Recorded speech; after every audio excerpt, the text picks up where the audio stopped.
morning. This is the Eager Beaver Show. You are listening to a True North Eager Beaver Media Incorporated podcast.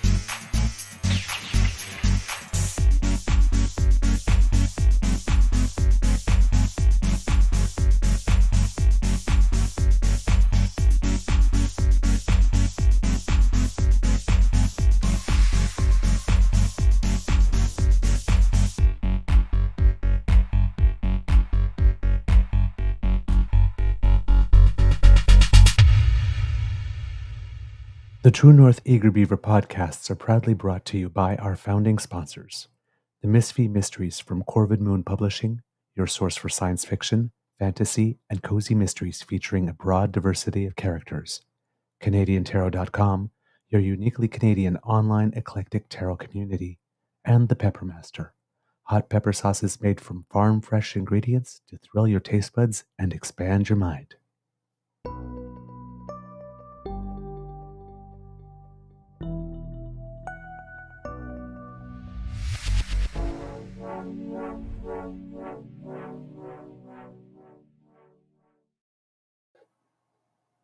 Well, good morning and hello, kids, and welcome to Season 4 and episode number 412 of the Daily Beaver Morning Show here on the Crier Media Network. Yeah. Yeah. Today, recording day, is Wednesday, June 26, 2024, and it is a beautiful sunny day here at the Beaver Lodge. I am your host, the Eager Beaver, pronouns he, him, hey, Mr. Beaver, eh? And with me, as always, seemingly struggling with a mic stand, is my dear friend, Mr. Grizzly. It's the Lola Cam. It's the Lola Cam, okay. A big thank you goes to our podcast founding sponsors, the Peppermaster, the Misfit Mysteries from Corvid Moon Publishing, and CanadianTarot.com. We have a very special guest for you today, Kits and Cubs, but before we bring her in, Mr. Grizzly, how is your mental health doing today, sir? You know, sir, it's doing surprisingly good.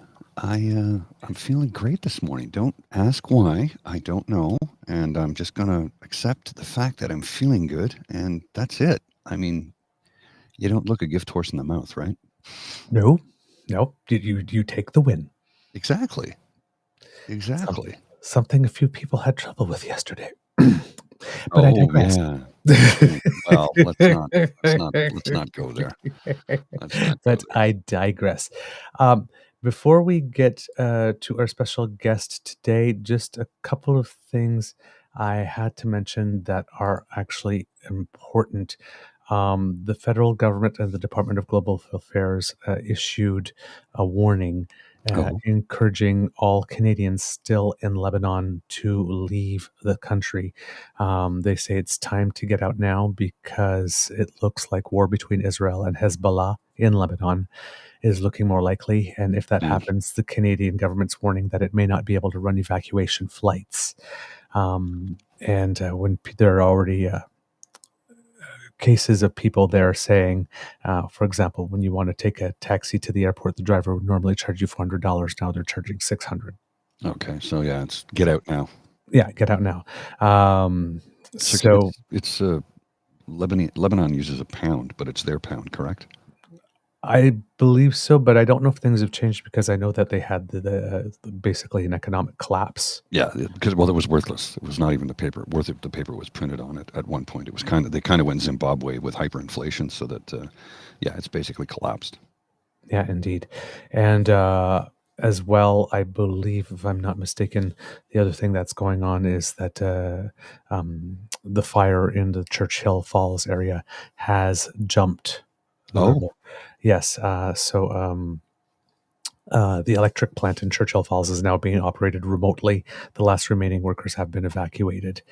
Two transmission lines were tripped, and that knocked out power in Labrador City and Wabush.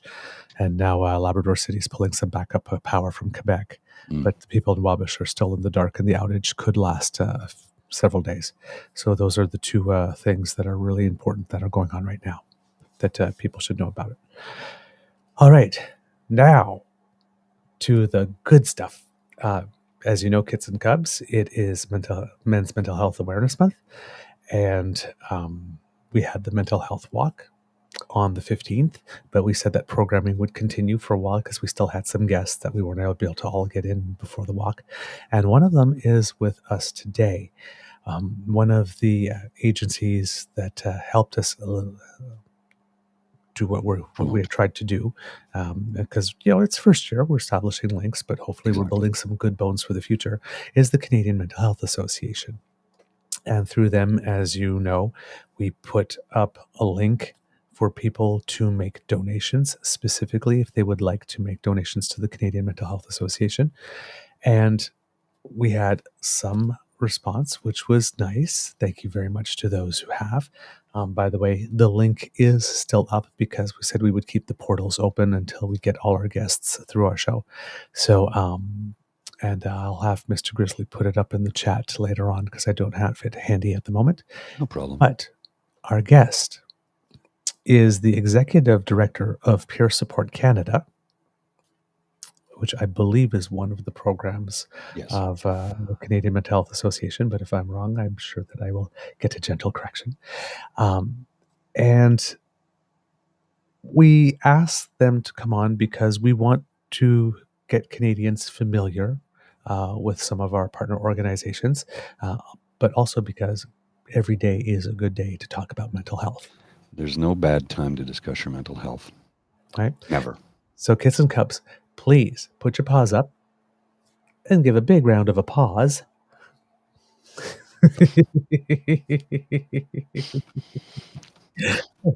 I love doing that. Yes, I know. It's so much fun. To our guest, Allison Dunning. Yay! Welcome to the Beaver Lodge. Thank you so much. I'm so happy to be here. And Allison, I always ask Mr. Grizzly how his mental health is doing today, but we also ask it of our guests. How is your mental health doing today? I think I'm at like a 7 out of 10, which is pretty good for me. That's good. Yeah. I am just riding the waves of some tech issues at work and not the best sleep, but honestly, it's so sunny outside. I took my dog for a nice walk this morning. Did the same. And that helped me out. So feeling pretty good. And I have a cup of coffee, so that also helps. I'd say that's winning. Twinsies. Yeah.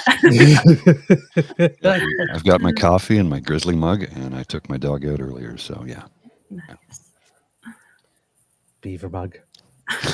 Nice. I actually have a paddling mug right here. Actually. There you go. Yeah. Are you a dragon boater or a canoeist? I'm a canoeist. I Okay. I love paddling, nature, camping. Yeah, it's my jive. I was a competitive dragon boater for years until I tore my right shoulder, and now it's like, nope, not even going to risk it. But I watched a report because Tim Hortons Dragon Boat Festival just took place in Ottawa this past weekend, and I was watching a report on the CBC, and the reporter said, "You can see all the rowers." I'm like, "Oh man, I can tell you, every single person there that sees that is freaking out. They're like, we're paddlers, not rowers." I was just like, "Oh, he gonna get spanked for that one." There's a distinct difference, though, and people who paddle will tell you there's a difference. Yeah. Yeah, indeed.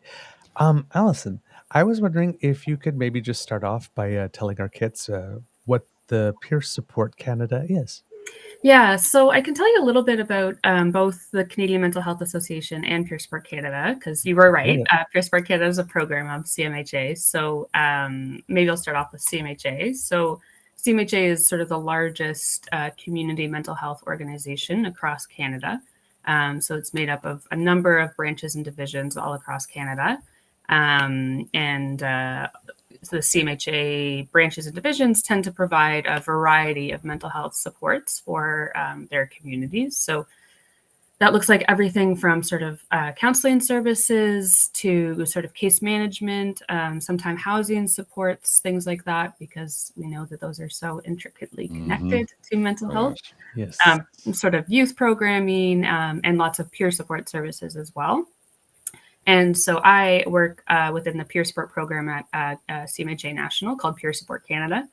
And we try to provide sort of training, leadership, and capacity building for peer support services across Canada. So I can tell you more about peer support if you want to hear it. Yes. Yes, Okay. I'm just glad that you do want to hear about it. We can talk about peer support forever. But peer support involves connecting people with shared lived experiences. So generally within the mental health system, that looks like somebody who's been through their own mental health experiences like I have. And we sort of equip those people with training and tools and stuff like that to be the ones to provide support to other people that are struggling with their own mental health. So, it's sort of an approach that's not based off of clinical degrees or sort of structured approaches. It's really based off of humans being humans and showing empathy and mutuality and honoring people's right to choose and things like that. All right. May I ask what drew you to this type of work? Yeah, it's one of my favorite questions. I'm honestly so privileged and lucky to work in a field that means so much to me personally. So my story of how I got into this was that I was about maybe 18 or 19 years old and really not doing well with my own mental health and sort of struggling a lot with that and not sure what I was going to do with my life. And I was looking for volunteer opportunities because I wasn't well enough to go to school at that point in time. And so I walked into a mental health organization in Toronto that was looking for volunteers and went through a bit of an interview process with them. And they asked during that interview, do you have your own mental health experiences? And I sort of expected what I usually get from that question, which is shut doors and judgment. And I said, yes, I do have my own mental health experiences. And they said, that's so great. We love that. That's exactly what we're looking for. Please come and volunteer with us. And I was like, what is happening? This is not what I expected. This is a whole ball game. So anyways, just the experience of having those things that I'd been through that were classically very, very negative, being seen as a positive and being seen as a strength and being seen as something that I could use to help other people that were struggling was just such a revolutionary thing for me. Anyway, so I started volunteering in peer support service. So I would support on a warm line, so a phone line that's there to provide peer support services, and then ran a few groups and stuff like that. And then honestly, I've just worked my way up from there, and I have never left peer support. I don't plan on leaving peer support. I live and breathe peer support every day of my life now. But for that to happen, it has to nourish you in a very particular way, more than the typical job. How does that do that for you? Yeah, I think honestly in the frontline work, because a lot of what I do now is more sort of policy and advocacy and organization building and stuff, which I love. But I think the frontline work, honestly, is I cannot sit there as a peer offering support to somebody else, asking them, what have you done for yourself today? Where are you at? What kind of coping strategies are you using to deal with that? I can't sit there and ask somebody all those questions without having answers to those myself. So it really keeps me accountable to my own well-being, which I think I would not be as well as I am if that wasn't a part of my sort of daily life. And then I think it's just very rewarding to get to work in something that I love. I care about this. Everybody that knows me in my personal life knows that mental health is just incredibly important to me. I'm very open about my own experiences and stuff like that. And so it gives me a lot of energy to get to work in a space that I just love innately. Yeah. I'm impressed with the fact that you knew that things weren't going well for you, and you're like, I can't go to school right now. I know so you went out and sought out the help you needed, which we, as in male presenting individuals such as myself, we don't tend to do that, number one. And number two, because of my generational gap, I'm 56 next Friday. We just didn't. And I tried to reach out, and did get some help in the 90s. And everybody around me did not want to hear anything about it. I'm like, I have depression. Why are you depressed? What are you sad about? I'm like, no. And I talk about this ad nauseum, and I know sometimes people get tired of hearing it, but if I stop talking about it, that's when you need to panic. That's when you need to be concerned. If I'm no longer talking about it, worry. Because that means, the meds aren't working anymore and I'm spiraling. I had a couple of days this week which were really rough. Monday the anxiety was so bad, I couldn't work. And I was a mess. My wife was like, what can I do? I'm like, darling, there's nothing you can do. It just takes time, and I'm trying to meditate and get through it and breathe through it. And it just wasn't working. And then of course, once I get through that, it's like the major crash afterwards, because your adrenaline is up as high as it can be. And then it falls away. And it's like, you breathe a sigh of relief for a few seconds. And then it's like, oh, all the brain chemistry is completely messed. And then the serious depression hits. So it was a couple of very rough days this week. So that's why I said when we first spoke this morning, I'm feeling great today. I'm going to roll with it. But it's one of those things where generationally, my generation, we were told you can talk about anything. But when you did, you were ridiculed, you were ostracized, you were chastised for it in many cases, told you have nothing to be sad about. It's like, no, it's not what it is. Yeah. And the younger generation, the millennials and Gen Z, are so open about it. And thank goodness. And one of the reasons we had our mental health walk was because men of all ages, and especially guys my age and up, simply do not talk about it. And they have no one to talk to about it. So the work you do, the advocacy you do, the organization that you're with, is very close to my heart, because it means a great deal that you're doing all these things to help people who didn't know help was available. Yeah. And I think that things have definitely changed. Like it's definitely, I'm not denying that it's way easier for me to be able to have those conversations than previous generations. And I think it's such a good thing. We're talking about it. And I think sometimes there's still barriers, there's still stigma, There's still fear, for sure. But I do appreciate that there's a level of awareness now and an acceptance. And I always have questions about sort of who that's accepted for and who's excluded from that acceptance, right? So like as you mentioned, for men, honestly, my partner is a male, and I think, he's grown up. I mean, we've been together for 10 years. And so he's learned that I advocate for it being okay to talk about his feelings and stuff like that. And so I think we're still working on that, to be honest. But anyways, it's just interesting because for me as a female and a cisgendered female, it has been relatively easy for me to be open and honest about that. And I know that that's a privilege, and it's not always the same for all genders, for all populations, for everybody else. So yeah.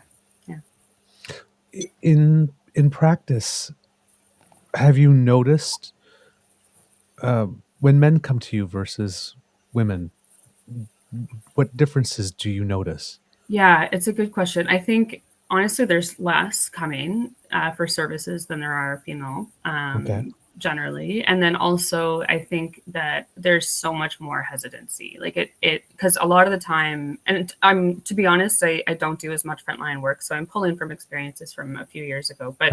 But in those experiences, a lot of the time, the amount of time that it would take for there to be this like opening up and this like shared understanding, this mutuality, this trust, this like empathy thing going on where we could talk fairly freely about everything going on, it was way quicker, generally speaking, with females than it was with males. It would take, there'd be just a lot more hesitation, and we had to do a lot more work on building trust with each other in order for people to open up a little bit. I also acknowledge too that like that's my experience as a female service provider, and I think that there's probably A little bit less of that with a male service provider, but still definitely challenges. Curious. Yeah. And I don't know if you can answer this question or not, so I'll just pose it. Yeah.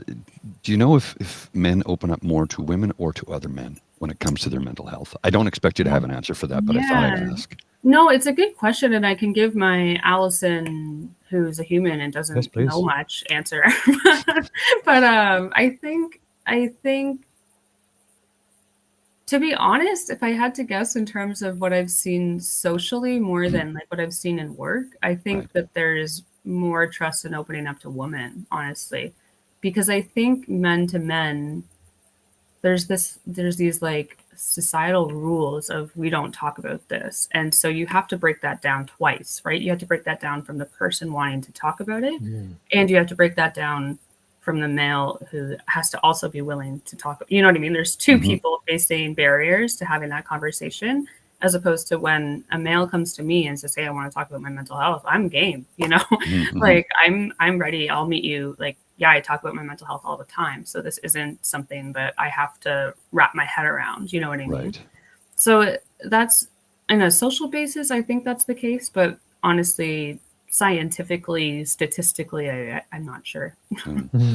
I would tend to agree with you when it comes to that. Socially, I didn't know if you would have any sort of numbers on the scientific or stats or anything like that when it comes to in practice, if you will, or in counseling. But I have every reason to believe you are correct when it comes to men will open up easier to women than other men. And it's not an antitrust thing when it comes to other men. It's just we've been conditioned to not discuss those things.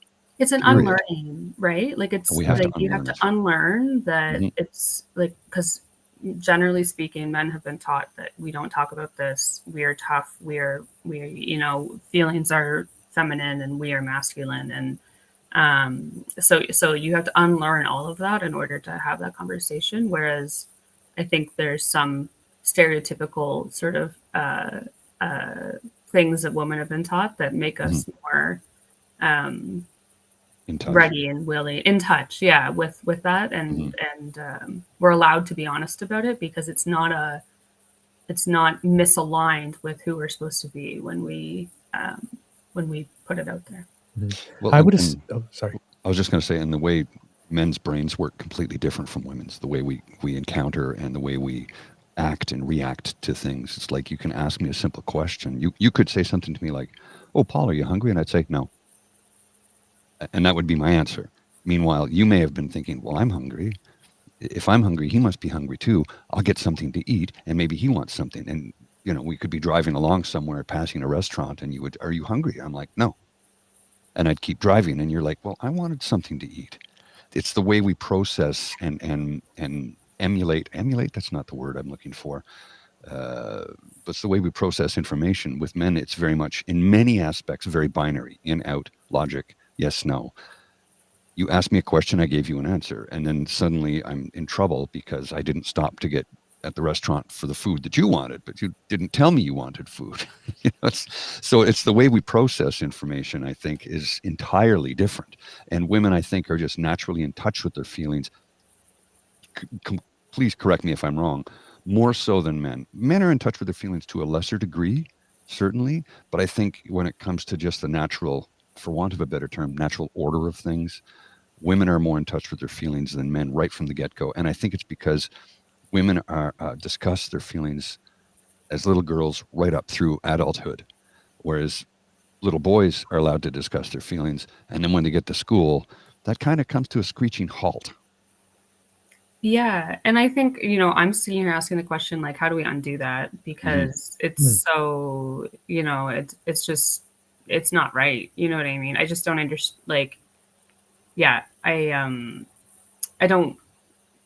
think I benefit so much from being able to talk about, you know, what's going on and where I'm at and how I'm actually feeling, as opposed to the, hey, how are you? Good. You know, like that conversation drives me up the wall. So it's just such a nice thing for me. You know, I meet with my therapist once every 2 weeks, not because I'm unwell, but because I love to talk about how I'm feeling and what I'm going through. And, you know, and because it helps maintain my well-being. But anyways, it's such a benefit for me to be able to talk about those things. And so how do we undo that schoolyard, tough guy mentality that comes up, right? And I have nieces and nephews, and I watch them and try to do my unlearning with them as much as I can get away with. But I just think that we have a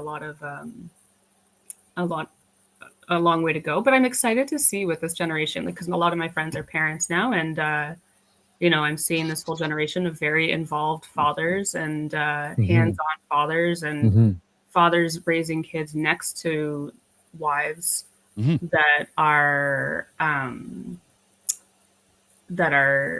so open about this, and just so encouraging to their kids to talk about this, whether they're boys or girls. And so I'm just curious to see how that all plays out. Well, they're undoing the generational trauma, I think, to a large degree. And it's like, I'm not going to allow what happened to me to happen to my children. And I think, my parents are boomers, and a lot of what they went through, they refused to let happen to their children. Me being one of them, of course. But there's other things that they went through that they didn't even recognize. Totally. And that they didn't talk about, right? There's a line from a song or something that says something along the lines of, we're the children of the silent generation, right? And so we're the children of the generation that didn't talk about any of this stuff. And so I think by being a child of the generation that didn't talk about it, all I do is talk about it. So it's an interesting flip, I think, from previous generations. Allison, when you were talking about the trust, it kind of got me thinking, because it was almost like there would be two stages, right? There would just be just trusting anyone first, because you're coming there, and sometimes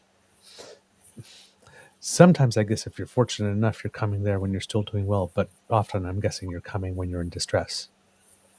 So you've got that first level, and then whether or not, like I'm seeing in the chat, a lot of people are saying, particularly men in the chat, that I felt more comfortable opening up to a woman.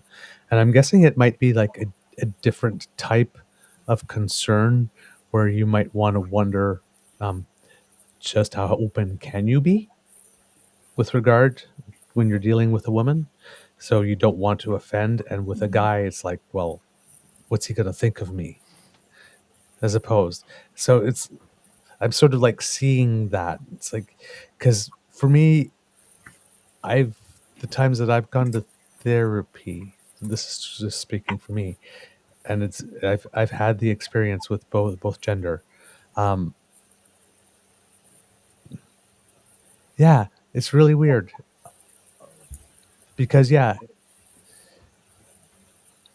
with women, I found it quicker to get to the spot where the emotions are raw, like really raw. Yeah. That's when you might be saying ugly truths about yourself that you don't really want to admit, stuff like that, but that are true. Or scary ones, or darker ones, right? Not necessarily ugly.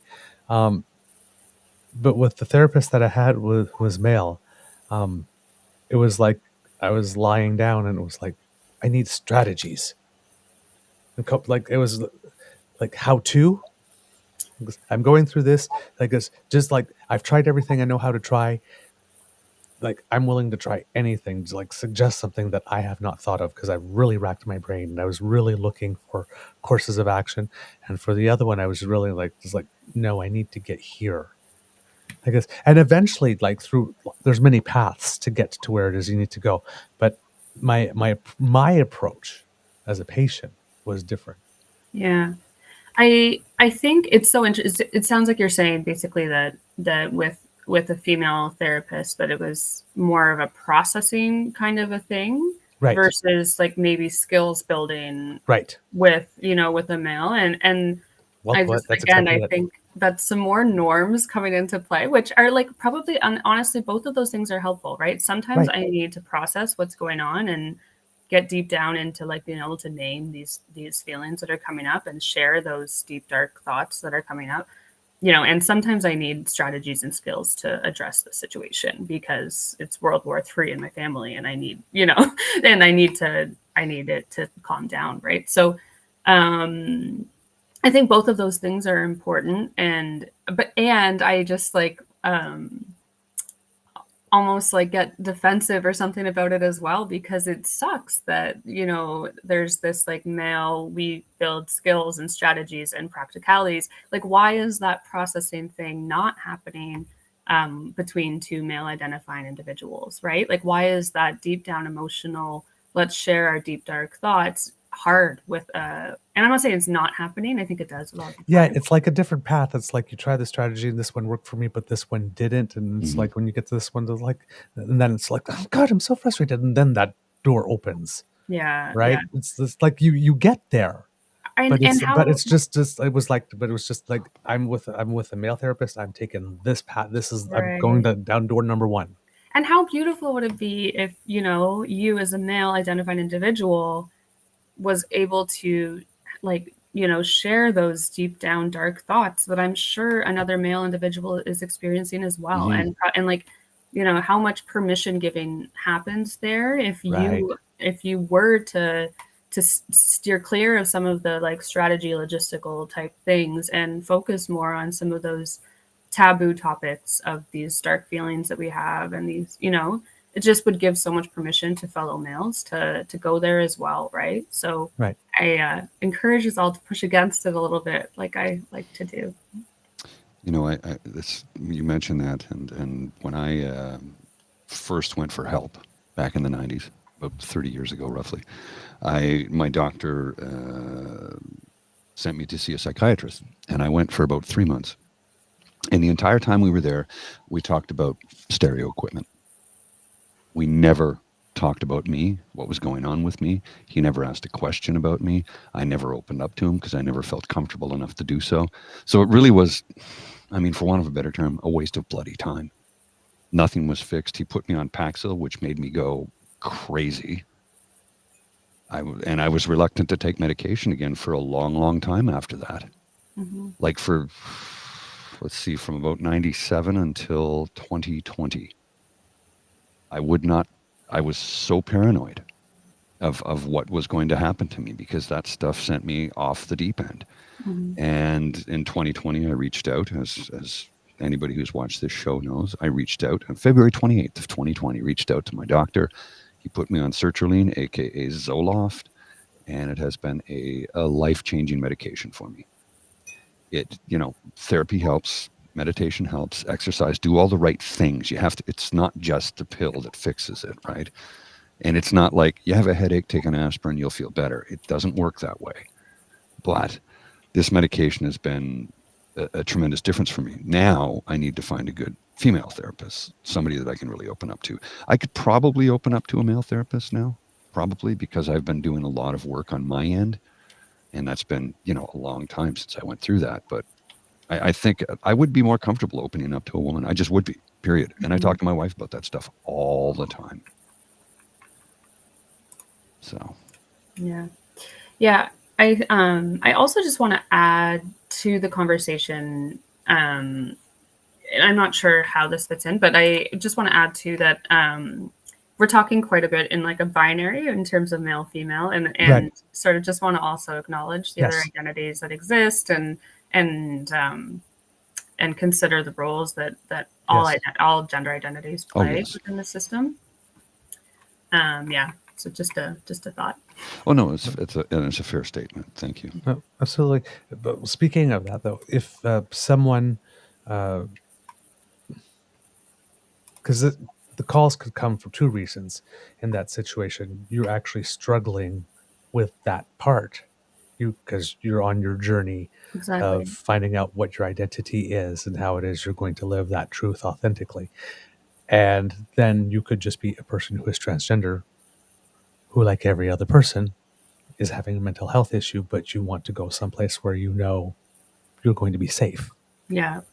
Right? Yeah. And I honestly, that's where peer support comes in. I think that's an area where peer support is so meaningful and effective is with some of those identity challenges. And there's just so much stigma and homophobia and transphobia that people go through that it's really hard to understand. Like, I'm a cisgendered female, and honestly, I couldn't I have experiences with confusion and, identity crises, but not nearly to the extent that somebody who's going through transitions like that might experience. And so making sure that transgender individuals are able to talk to other transgender individuals about those experiences, I just think are so key, and just another example of where peer support makes perfect sense to me.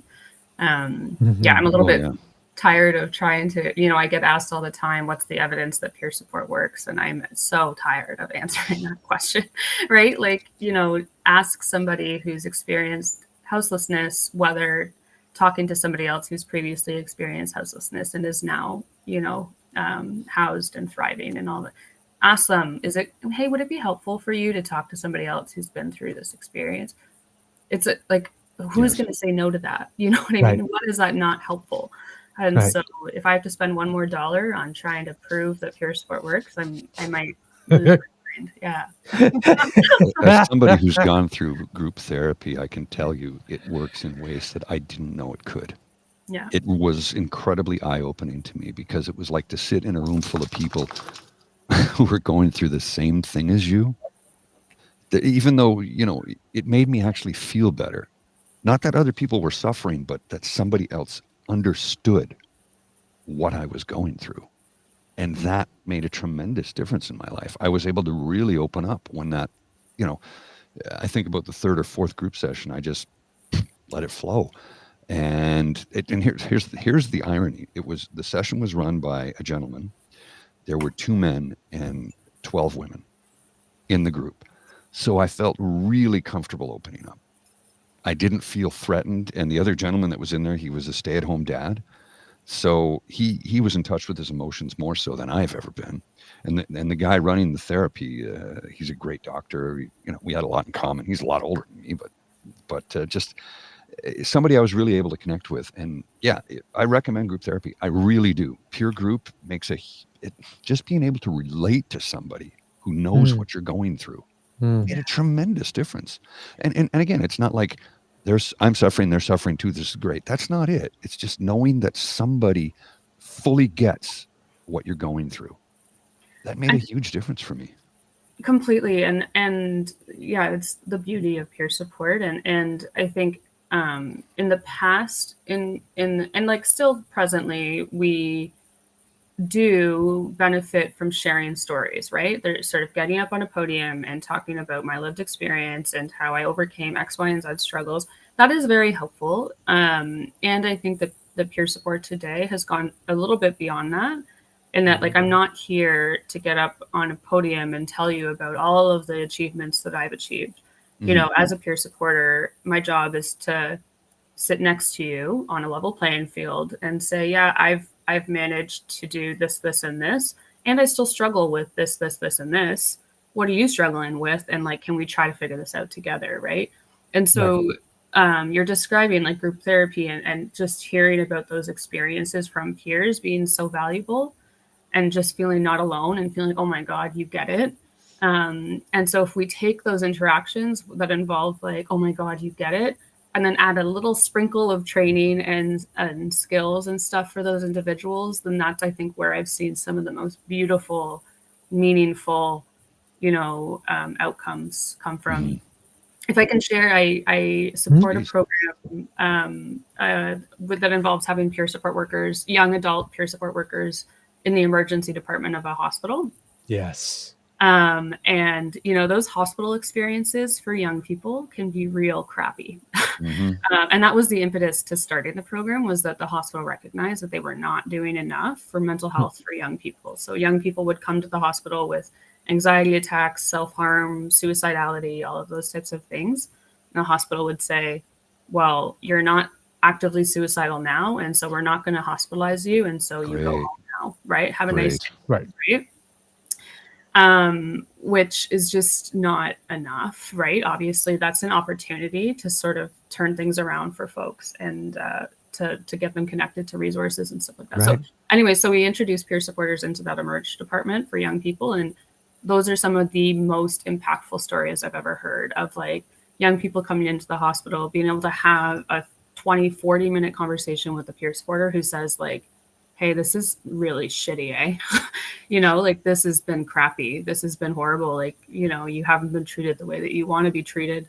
You know, I've been here too. Let's see what kind of supports we can get you connected with outside of the hospital so that you hopefully don't have to come back here. And if you do, then of course come back. That's all good. But yeah, anyways, it's just been some of the most impactful, like heartwarming experiences of meeting people where they're at and sort of championing people that have been through those crappy situations and using that to help normalize and help just like make people feel a little bit less alone in those really scary crisis type scenarios. So, yeah. When people come to you and they've been with you for a while, in your experience, what you've noticed, what kind of transformation usually, like I know it's gradual over time, but you work at it for a bit. What have you witnessed in terms of peer support making a difference in people's lives? I think one of the like biggest things that I notice is like this flip. So people will come, you know what I mean? And when they come, they're very much like, I need help. I need you to give me the answers. I need you to tell me what to do here. You know, I need, I'm lost. I'm alone. I'm the only one feeling this way. And I need you to guide me through this. Right. And hopefully, and often what I see is that by the end of the interaction or along the way, you know, in peer support, I'm not going to give you the answers because ultimately I have no idea what's best for you. You know what I mean? You have lived your entire life in your body and with your family and with everything going on around you. You know better than I do what's going to be helpful for you. So I'm not going to give you the answers here, but I'm going to walk beside you while we figure this out together. And I do a lot of like empowering, right? So I'm going to give you the tools so that you can apply them to your own life. And so what I see is that by the time the interaction is finished, people walk out with the mentality of, I know how to handle this. You know what I mean? I know that I can do this. I know that I'm actually in a little bit of control here. You know what I mean? And just feeling that difference between walking in, head down, you know, weight on your shoulders saying, please help me because I don't know what to do. And then having people walk out with this newfound sort of confidence of like, I got this, I can do it. It's not to say everything's fixed. It's not to say that there's no more feelings of depression or that there's no more anxiety or that there's no more thoughts of suicide even. But they're walking out saying, yes, I might have these thoughts, but I have some tools in my tool belt to be able to combat this. And I think that is a big deal. You know what I mean? For people to be able to walk out feeling like they can do something about the situations that they're in. And that's a huge, huge thing, you know? Agreed. Yeah, absolutely. And I know that exact feeling of you're just so desperate for help, so desperate. And then you seek somebody out and you're literally at the end of your rope. You don't know what else to do, where else to go, who to turn to. You're in pain. And that's the thing that people don't necessarily understand about mental health is that depression is physically painful. It's physically painful through your whole body because your body is kind of shutting down on you because you just can't cope. So I know that feeling all too well. And I'm thankful I got the help I needed. And there's no cure, right? I have met some people who had an issue, took the medication, their doctor said you don't need it, they weaned them off it, and they were fine and never needed it again. In my case, this will be endemic for me. Yep. I'm going to need this for the rest of my life. I'm fine with that. Now, if I could find something, they say, if you take this special mushroom, this will fix you. It'll reboot your brain and you'll be good. If you could give me proof that that's the case, I would do it in a heartbeat. But that's ongoing science. They don't know yet. Works for some people, doesn't work for others. And, I've been a guinea pig once before. I don't want to do it again. So I'm waiting for the science to be a little bit more solid on that before I go down that route. That's for me. That's my choice. What you do with your body for your mind is your business, not mine. So I don't judge. Yeah. Yeah. I think, I'm like, there's no question. I mean, it's so funny. I think we talk about mental health, right? And we've sort of shifted the conversation from mental illness to mental health. I mean, we still talk about mental illness and I do believe that we need to acknowledge that there is a spectrum of experiences, right? In physical health, we acknowledge that having a cold is a little bit different than having cancer, right? Right. You know what I mean? And there's a spectrum of sort of severity and stuff like that. And I do believe that sometimes when we talk about mental health so generally and mental health awareness so generally, we are doing a bit of a disservice to acknowledging that spectrum of experiences. So, but I think, yeah, what you're saying is just, it makes so much sense that for some folks, you know, it's going to be 2 years worth of medication or whatever, and then they're going to be able to get off of that. And for some folks, it won't be, and that's okay. And that doesn't, you know what I mean? That's fine. You know, whatever works for you is what works for you. Well, and as evidenced by the fact that I'm on medication every day. I'm only on 50 milligrams, very, very small dose. But I had a couple of days this week where I was like, yeah, how long would that have gone on for without the medication? How bad could it have gotten? So in my instance, if I have to stay on it for the rest of my life, I'm completely fine with that, because my life is worth living now. And for decades, it didn't feel that way. I was fumbling around in the dark for about 20 years. I mean, there's years that I look back on. And I talked to Mr. Beaver about this in the past. I says, I don't look back on it and go, I lost all that time. Oh, it's done. It's over. I can look forward to the future. I cannot change the past. So I'm not going to dwell on it. But if somebody asks me, do you wish you've gone for help sooner? Honestly, no. No, because I wasn't ready for it. I wasn't ready to get the help sooner. I really wasn't. So if I had gone sooner, I don't know if it would have worked out well. I think I resonate with that too, because in peer support, like, and I was talking to my therapist a couple weeks ago, and she asked me the question of, Allison, do you think like it's at all problematic that your entire career is tied to your mental illness? And I was like, let's just address that next week. Like, let's not, that sounds like a next week problem.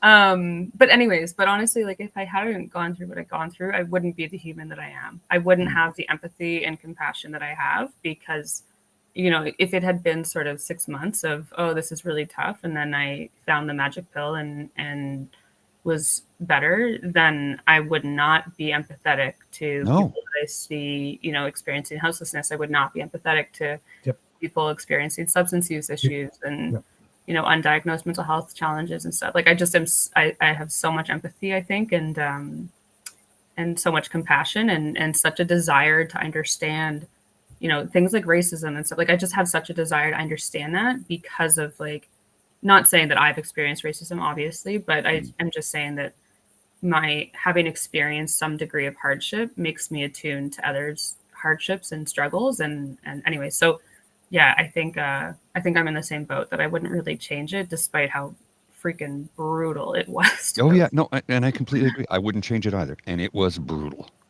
It was brutal, but I wouldn't be who I am without it. Yeah. And again, you wouldn't have that compassion, that empathy, that ability to understand if it was just, you felt bad for 6 months, you took some medication, now you're 100%.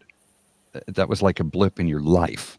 Yeah. Whereas when you've gone through it for decades, you approach it differently. You have more compassion and more empathy. And I'm going to go off on a little tangent for just a second, then I'll turn it back over. One of the things I've noticed about society is mental health issues and poverty go hand in hand. A friend of mine the other day said to me, I need to go see my therapist because my concern is about money, but I can't afford to see my therapist. Do you see a problem there? Because I do. Well, I see a problem. I mean, I see a problem on 1,000,010 levels that, anyways, but I think that's part of what CMHA is trying to address, is acknowledging the connection between social determinants of health and mental health. And the fact that you just made that statement of like, oh, I'm experiencing poverty, and so I need to get help. And the only thing that comes to mind is paid for therapy services. It costs at least $150 an hour, is a problem in our system, and it needs to change, right? It does, right. We're supposed to have universal health care. We do not, because not even close. Healthcare does not cover most mental health services, right? And that's just such an issue, and it's something that CMHA is doing a lot of work to try to flip that, to call in and hold the government accountable, saying, no, you do not provide universal healthcare. Healthcare is a human right. and you're not giving us access to what we're entitled to.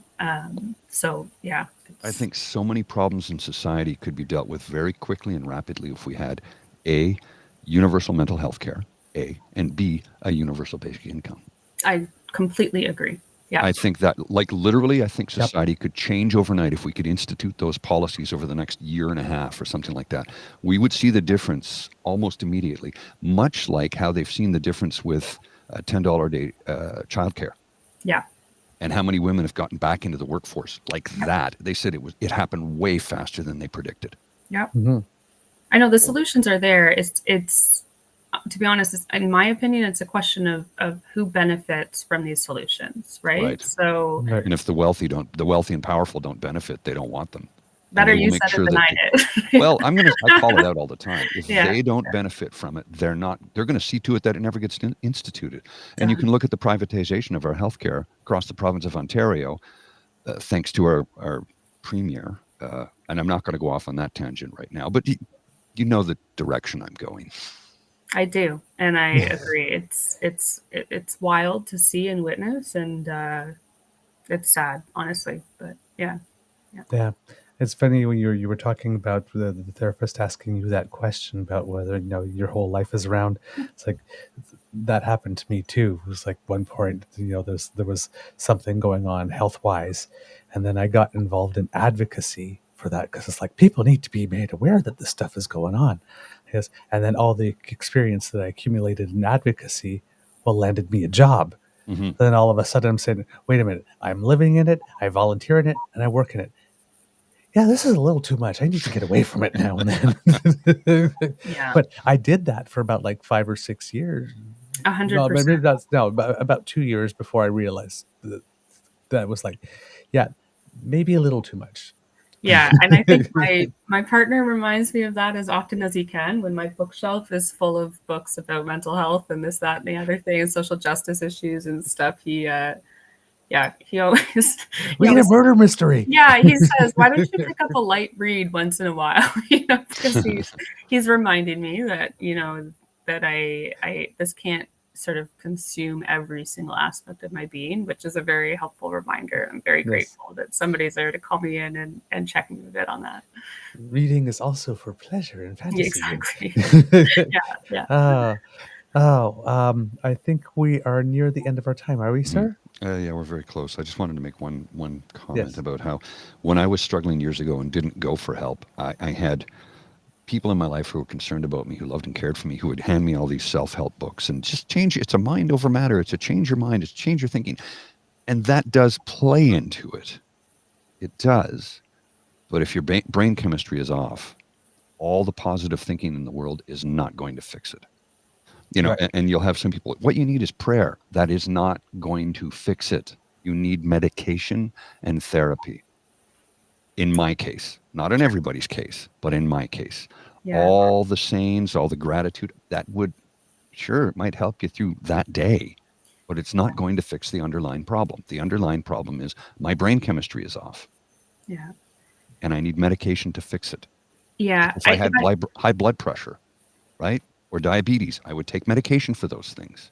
Right. And wishful thinking about those things wouldn't change that. Right. So I completely agree. And it makes sense. It sounds like that's exactly right in your situation. I think in one more plug for peer support, I think, that the other piece to this puzzle you mentioned, medication and therapy, and I think readiness is the other thing. And because you mentioned that everybody's throwing self-help books at you, you know what I mean? And everybody, was telling me, oh, you should try yoga, it'll help you.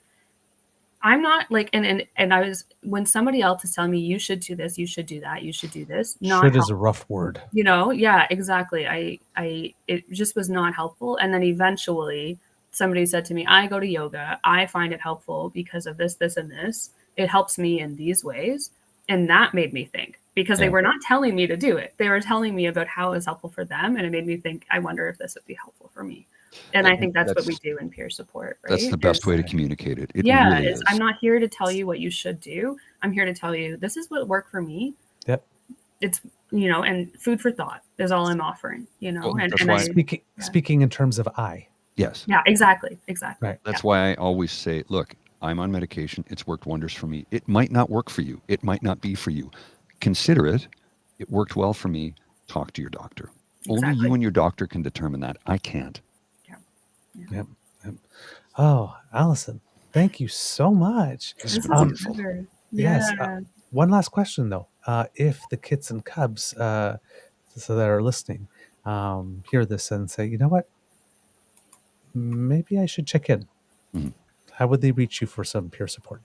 Yeah, so it depends on where they're located and what they're looking for. But Peer Support Canada's website is peersupportcanada.ca, and you can contact us info@peersupportcanada.ca, and we're able to help you find some local peer support organizations that are available to offer support. Perfect. Right. It is there a number that or It would be the same CMHA phone number. Sorry, I don't have it on No hand, worries. but CMHA.ca will have the phone number that you can call in, and that's how you would eventually find me. all right. Yeah, there's a find help link if you go right to the who we are. Well, actually, if you go right to the homepage, there's a find help link right at the very top. If you were in crisis, how to get mental health help for others, online mental health courses, find CMHA in your area. So it's all right there. Exactly. And 988 is also available Yes. if you are in a crisis that is so intense that you might be considering something permanent. Just want Right. to. So that is there. Thank you so much, Allison. Really appreciate it. And well, hope you have a wonderful day. Thank you so much, both of you. I really appreciate it. Oh, you're And welcome. yeah, if the CMHA or peer support is doing anything at any time that you would like to our audience to know about, please know you can come back anytime. We'd be happy to have you. Sounds good. Thank you so much. Really appreciate it. Take care. Right. Thanks for Great. joining us. Bye. Bye-bye. Bye. There you go. She's just delightful, isn't Oh she? yeah. Oh yeah. Like awesome. Just awesome. I can Just read a whole awesome. bunch of people sitting there going like this. I want her to be my friend. She's very good. I can see by her demeanor how she's good at her job. Oh yes. Well, it's the sunny demeanor, but not pumping you with sunshine. Right. Right. You know, the sunny, pleasant demeanor, which is what you need, Right. but is not saying I'm going to fix things for you. Yeah. And this is what we're going to do. We're going to no. Not like me. No. We're going to see what works for you. And peer support is tremendous. Like I said, when I was in group therapy, it really opened my eyes. But like you say, somebody put in the chat, AA has had group. That's what group therapy is. AA is group Exactly. therapy. NA and AA is group therapy. Right. Getting up and sharing is group therapy because you have a room full of people who suddenly realize I'm not alone. And that in and of itself makes a tremendous difference in your life. Just knowing that you're not alone. It kind of takes a lot of the weight of the world off your shoulders. Is it going to fix anything? No, but you're not alone. And you can say that to somebody. You can say you're not alone, but until they experience something like a group or like somebody, you know, my ASMR YouTube talking about it, until they experience that, they feel that they're alone. I know, because that's how I felt for decades. Yep, absolutely. For me, when I hit my wall, for me it was completely different. It was I just got to a point where it's like I literally had tried everything I knew how to try, and nothing had worked. I'd been a victim of my success because all my coping mechanisms that had worked before didn't work that time. Mm-hmm. And here in Mishadika, I'm the opposite. I'm not comfortable in group therapies, and it doesn't work for everybody. I wasn't either. Yeah, there you go. There you go. It worked wonderfully for me, and I didn't think it was. I was skeptical. And I also thought, I'm not sharing what's going on in my head with a room full of people I don't know. Yeah. As it turned out, I did, and it worked wonders for me. Yeah. See, It for might me, not work for you, though. For me, at the space where I was at the time, I just found everybody annoying. Yeah. Yeah. It was like, that's not a real problem. I've got a real problem. What are you whining about? Yeah. It was just, it was, I probably was not helpful to the group. The 6 weeks I was there. Yeah, I wasn't ready for that at that point. Now I'd have no problem, but then I was not ready. Yeah. at all. Yeah. There we go. Miss thing Miss here. Lola. It's just so peaceful. Just sleeping right Yeah. on the floor. Love it. In a sunbeam, of course. Yes. All right. Do we have a show, Mr. Grizzly? We do, and I got to get rolling. So let's wrap this puppy up, sir. All right, kids and cubs, that's the end of this episode of the Daily Beaver Morning Show. We hope that you love listening to us because we love making this for you. Sharing is caring. Word of mouth is priceless. Please tell your peeps and poops all about us. To subscribe to our show via our pod page so that you don't miss an episode, scan the QR code that's under my chin or go to podpage.com/thetruenortheagerbeaver, lowercase letters with a hyphen between each one of those words. And when we have something fresh off the bandwidth, we'll slide right into your box. All right. And if you would like to go to our True North Eager Beaver Media YouTube page, where I believe we have crossed 3,400. Yeesh. Thank you so much, everyone. Make like Kit Elaine. Go there and smash with all our buttons. Lick, click, and flick the like, share, and subscribe buttons. It makes us very, very, very, very happy when you do that. And if you would like to help us in other ways, the QR code by Mr. Grizzly's head brings you to our coffee page. That's coffee.com/eagerbeaver, lowercase letters, all in one word. And that's where you can make your contribution to the Emergency Hydration Fund, because you have to keep your favorite critters moist. Haven't done it in a while. No. I knew you've been waiting for it. Okay. Because democracy is something that you do. Again, if you live in Saskatchewan, New Brunswick, or British Columbia, there are provincial elections coming up. Please find out what it is that you can do. It's very important. Also, if you would like to donate to the Canadian Mental Health Association, I believe that Mr. Grizzly put the link into the chat. Yeah. Please go there, make a donation, and that would be very, very helpful. Everything, when you donate to the Canadian Mental Health Association, they do have the ability to issue tax receipts. So if you want to support the peer support program, for example, just send them a little something. We would be very, very, very, very grateful.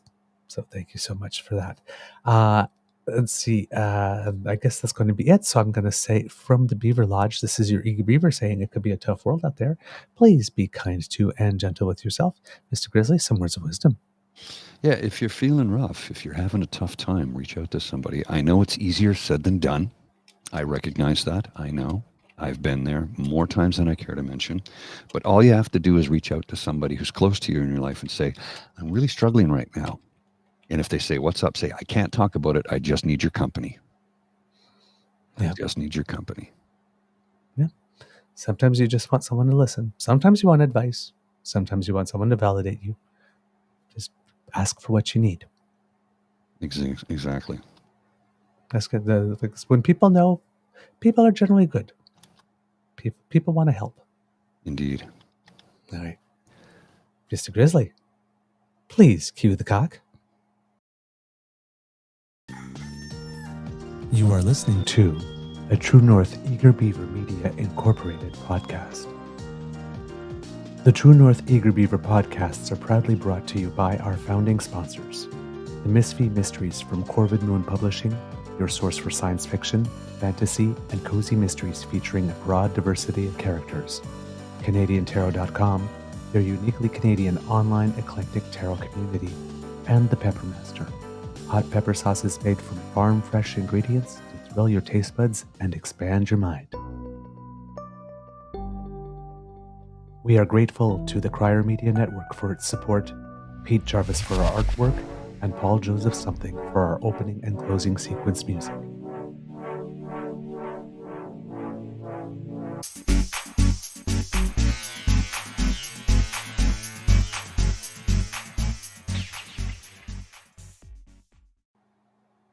All right, before we go, congratulations to Kit Cassie and Kit Elaine, who both have their children of various ages, I would assume, graduating or recently graduated.